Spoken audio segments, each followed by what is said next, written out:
Hello, I'm Gary Jordan with the Jordan Property Group, brokered by eXp Realty, and today I'm really pleased to have joining me Matt Moreno. Matt has a great story to tell you about his early struggles in the real estate world. And Matt's from Yuba City, California. Matt, welcome to the interview. Thanks for being here today. Hey, thanks for having me on, Gary. I really appreciate it.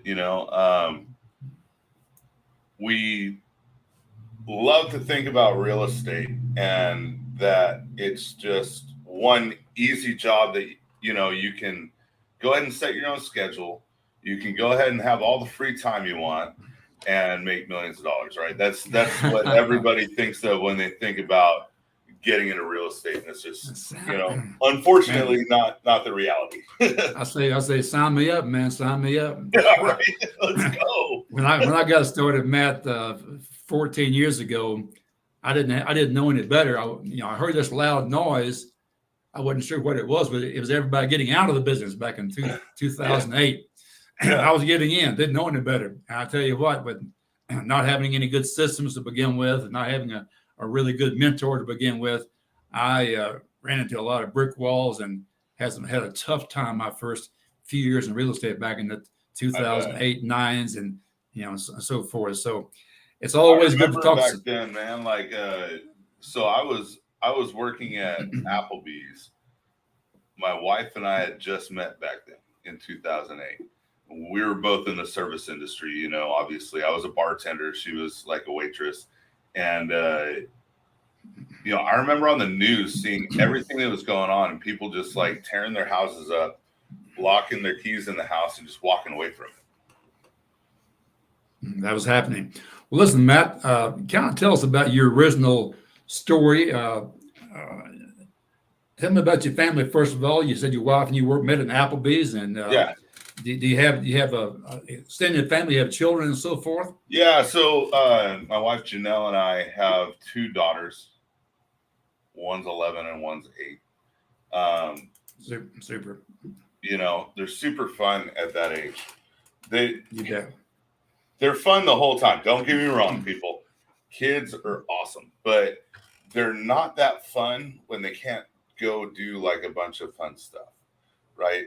And now they're at the age where it's like when we go for a hike, they are into it. When we go to the lake, they are into like everything that we do. They're just super excited, super, into learning and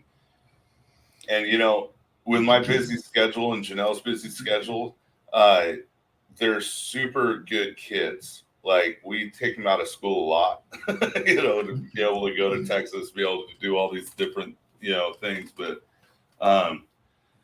so we've got a nice little family here in Yuba City, and Janelle and I are a real estate team, Moreno real estate team. Do we have a huge conventional team where no, we don't. It's me and her, our transaction coordinator, and our title company people, right? That's my team. And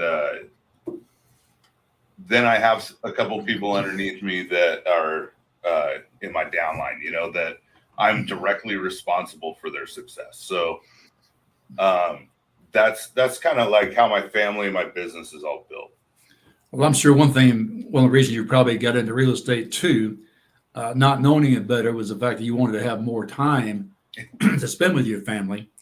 And it's so easy to get caught up where the business runs your life versus you running your business. And one of the things that realtors really struggle with is getting caught up in that hamster wheel where they're just churning and burning 24/7, waking up middle of the night, cold sweat, worrying about a deadline they forgot about, or an appraisal has gone bad, or some client who's upset and so forth. It can really take over your life both mentally and physically. So kudos to you if you're able to make the time to spend with those precious daughters. They don't stay around very long. So no, I don't picture they do.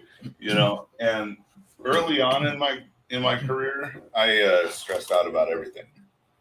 I mean, absolutely everything, because I didn't know what I was doing. I didn't have the training and the education to really, or the experience, obviously, to really move my dial up production wise and my efficiency up. It was so stressful, every transaction, because one, they were so far apart, right? So you put 100% care into each one, which is great. You should. With every transaction you have, no matter how busy you are, you should give it your all. But don't stress out about it to the point where it's unhealthy. You know, I always try to think about the fact that, like, when you have 5 or 6 escrows going at a time, you know, who can I lean on to take care of certain actions so I don't have to worry about that, but I know it's being taken care of as well as it would be if I were on top of it. You know what I mean? Let me ask a question, Matt. You've been in real estate now for what, 4.5 years? No, almost 6. Almost 6 years now. Yep. Okay. When you first started off in real estate, or even the first few years in real estate, you know, most realtors really do struggle. Yeah. Most don't make it in the business. Most don't last 5 years. Most don't last 3 years. Right. What were some of the biggest struggles you had that you had to deal with when you first started off in real estate your first few years? You know, just not having the knowledge of what sphere of influence really meant. You know, when I was first starting, I was thinking, okay, I reach out to my family members, and that's my sphere, and that's it. And you know, you start realizing that you're not the only person in your family that holds a real estate license, and you start realizing that, like, you're not the only one of the people that you graduated from high school with that became a realtor, right? And so you start seeing the competition out there. And that's how, in between your ears here, that's how it computes it as competition. And it was really tough for me to, like, sit back and stop looking at them as competitors. The only competition that we have is who we were 12 months ago. That's what I look at every day as my competition, is who was I a year ago. And it took me a long time to get to that mindset. But I think that was the biggest issue I had starting out, was a limiting mindset, not one based on growth. Well, you know, learning how, one of the learning processes in real estate, and I actually teach some real estate courses. I'm a certified class facilitator with the Buffinian, excuse me, the Buffinian company, working by referral system. Cool. And there's some structured ways to really build a database that you didn't know you had, by reaching out and talking to friends and family, naturally coming first. But then think about who all do you know who are out there, who are vendors, who provide certain services. Some of them are centers of influence. People you know in your recreation clubs, people you know in the church and so forth. People you might know in various social groups, networking groups, chambers of commerce, and so forth. I found as a gold mine, if you get out of your comfort zone, go out there and start meeting people. Oh, absolutely. Reaching out first, be the first one to make eye contact, shake a hand, introduce yourself, and have a little short conversation about, you know, what do you do, where you're from, and so forth, and exchange business cards. You can build up a database substantially in a relatively short period of time if you just know how to do it, and you get out of your comfort zone and go out and do work on that. Right. And the goal should be to get everybody into your sphere of influence. You know, that's one thing that I always try to do whenever I meet a new person, or, you know, you're talking about vendor networks, you're talking about church, you're talking about all of this. You may just meet somebody and you don't feel like they are in your sphere of influence. In order for them to be in your sphere of influence, they have to learn how to know, like, and trust you. So exactly, why not every interaction that you have, work towards getting them to know, like, and trust you, so you can get them on the path of travel to success. You know, whatever that may be for them. They may be wanting to buy a house. They may be wanting to get into real estate. They may be wanting to, you know, just do anything. I mean, any way you can help somebody, help them. And by the time they get ready to make a real estate transaction, they're not going with anybody else. Well, you're exactly right about that. Helping them is a key thing. Being out there on a regular basis, providing information, providing items of value to them. Now especially, Matt, with this all the negative press going on, internationally right now. In America, we're talking about the high inflation. We're talking about the big market shift and the downturn in home prices and so forth. It's people just feed off of negative information, negative press. Right. The people who write it love it, and people who are reading it love it too. And it's just Right. it puts you in a bad frame of mind. Well, what did Tony Robbins say about it? Like, media was just designed to fuel fear, right? Like, so if you want to be scared, turn on your TV and watch the news. It's gonna happen. Exactly right. Now, this time, I really believe that if you're a person's in real estate right now, if you're a seasoned veteran, been around for 10 plus years, 20 years and so forth, or if you're a still struggling newbie who's been around for 2 or 3 years of a crazy, unbalanced, not normal market for the last several years, struggling is not to be unexpected. That's part of the process. And right now, with this market the way it is, and with all the negativity out there floating around, I really believe it's going to create some great opportunity, fantastic opportunity for those in real estate who will get out of their comfort zone and go out there and really start doubling down and start providing value on a consistent basis to their sphere of influence, to their clients and so forth, and not just crawling back into a dark corner in a fetal position, waiting for all this to pass. I was at the a real estate conference that you attended last week in Dallas. Yeah. One thing I picked up that I thought was a great little phrase. I think any realtor can benefit by this. Is during this time, you need to commit today to daily do the 3 5s. Mm-hmm. And the 3 5s are 5 phone calls to your sphere of influence, 5 phone calls to new people you want to develop relationships with, and 5 phone calls to new leads. Right. If you make those 15 calls per day, that's outgoing, proactive marketing activity. 15 calls per day shouldn't take you more than a couple of hours maximum, including, putting information into your database and so forth. You will have some success. And you'll make sales. You'll come out of this thing in great shape. But those who sit back there and don't make these calls and don't get out of their comfort zone, just watching TV and looking on Facebook and just social media and spending all their time staying busy, not doing anything that's proactive and productive, you better start preparing your resume. Because it's not going to be here very long. Yeah. You got to do what you got to do. And real estate is a good business if you treat it like a business. And that being said, Matt, tell me a little bit about your time of your struggling going through and making ends meet and so forth. I heard a little bit of this story a few days ago, and it's got a lot of color to it. But tell us about when you first got started and what you did to get by. So when I first started, I'd come from security management background. I have a degree in law enforcement, and originally I was planning on becoming a game warden. And then Janelle and I had our daughter, Jadelle, our eldest, and I didn't want to so much go into law enforcement anymore. I was already being looked at to become the director of security at the mall I was at, and then I was in corporate management, so I would go to Sacramento and train people at the corporate office. Long story short, we had a horrible incident at the mall, and I didn't want to go back.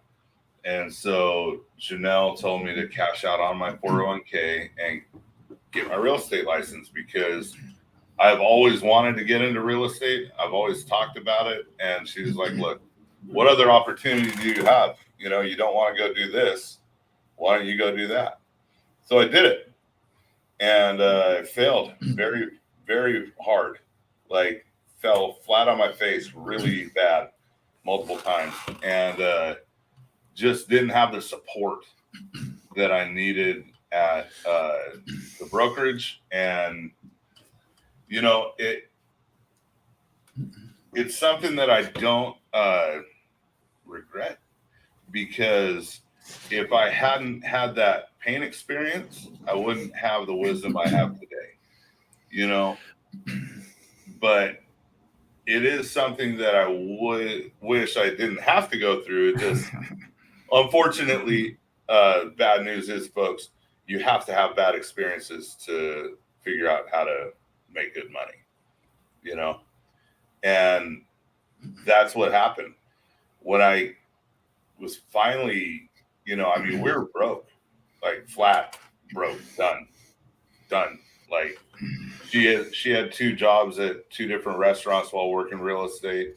I was working at a dive bar and grill in the middle of nowhere, cooking in their kitchen to be able to make ends meet. Broke. We were done. And one of my lender friends, he called me up and said, this guy, Steve McCarthy, is talking about all the leads that he could bring you and all the things he can do for you. And I knew who Steve was, because of all the live content that I was consuming of his.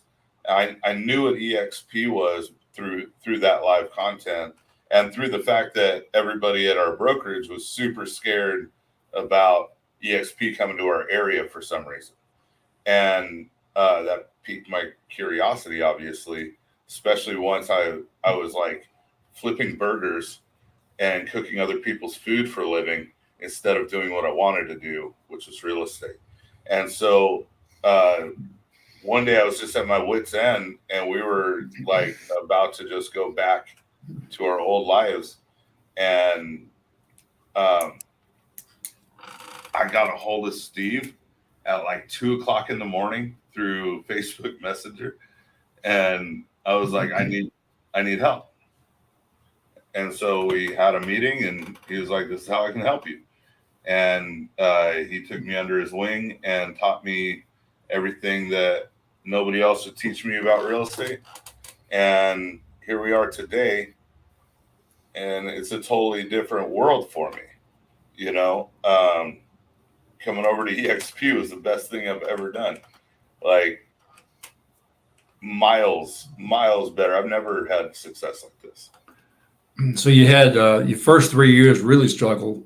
Really? And I'm sure your first year you came over to the EXP model with Steve. I'm not sure it wasn't as instant overnight success either. But no. My understanding is you this last year sold over 20 homes, 20 to 20, 22 homes, and making a good income for your family right now. Mm-hmm. So how's this playing out where you are right now with your real estate career, and where do you see yourself 3 years from now? That's a question I ask realtors a lot of time, is where do you see yourself 3 years from now in this real estate business? So it's difficult because where I'm at has to include where Janelle's at, her business too. Personally, in 3 years, I want to be financially stable to where I can just, mentor people. I'm a certified mentor with the mentor program here with EXP. And I love helping people, Gary. Like, that's something that is just, I love it. So I want to be as financially stable as humanly possible to where I can just put all of my focus on writing books and helping people and bringing value. Like, that's what I want to do, and get it to where the sales end of my business, I can step out of it and it can go on its own.